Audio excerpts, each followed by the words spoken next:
એટલે કહીએ છીએ કે ચાટુકારિતા ના કરો, પત્રકારિતા કરો. એટલે કહીએ છીએ કે ચરણ વંદનાઓ ના કરો, પત્રકારિતા કરો. એટલે કહીએ છીએ કે દલાલી ના કરો, પત્રકારિતા કરો. થયું ને જે થવાનું હતું? આ થયું છે એક રાષ્ટ્રીય ચેનલ સાથે, મેન સ્ટ્રીમ મીડિયાની ચેનલ સાથે, કે જેની ઉપર હર હંમેશ સરકારની ચાટુકારિતાના આક્ષેપ લાગતા રહે છે. આ થયું છે રિપબ્લિક ન્યૂઝ ચેનલ સાથે.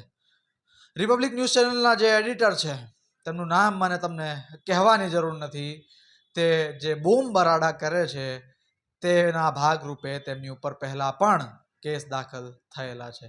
ત્યારે તેમની ડિબેટમાં ઇસ્તંબુલ કોંગ્રેસ સેન્ટરને લઈ વિવાદ થયો. ઇસ્તંબુલ કોંગ્રેસ સેન્ટર કે જેનો ભારતીય રાષ્ટ્રીય કોંગ્રેસ સાથે અથવા ઓવરસીઝ કોંગ્રેસ સાથે કોઈ લેવા દેવા જ નથી. શ્રીમાન પત્રકાર એવું કહેતા હતા કે આ તો કોંગ્રેસની ઓફિસ છે ટર્કીની અંદર.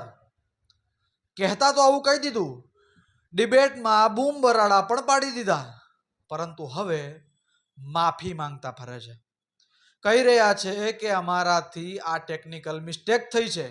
આવી ટેકનિકલ મિસ્ટેક તો તમે અનેક વાર કરી ચૂક્યા છો, પરંતુ જ્યારે તમારી સામે કોઈ પડી જાય છે ત્યારે તમે પછી બિલબિલાઈને માફી માંગવાના પ્રયત્ન કરો છો. પરંતુ કોંગ્રેસ આ વખતે કહી રહ્યું છે કે શટ અપ, માફી બાફી નહીં ચાલે.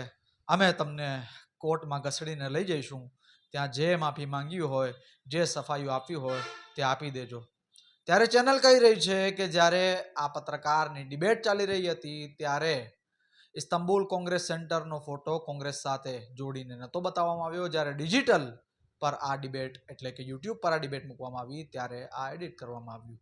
પરંતુ કોંગ્રેસ કહી રહી છે કે ચૂપચાપ બેસી રહો, જે સફાઈ આપવી હોય, જે બયાનબાજી કરવી હોય અદાલતમાં આવીને કરજો. ત્યારે હવે જોવાનું છે કે પત્રકારિતા શીખે છે આ કાંડ પછી કે હજુ પણ ચાટુકારિતામાં જ ધ્યાન આપે છે. Thank you so much.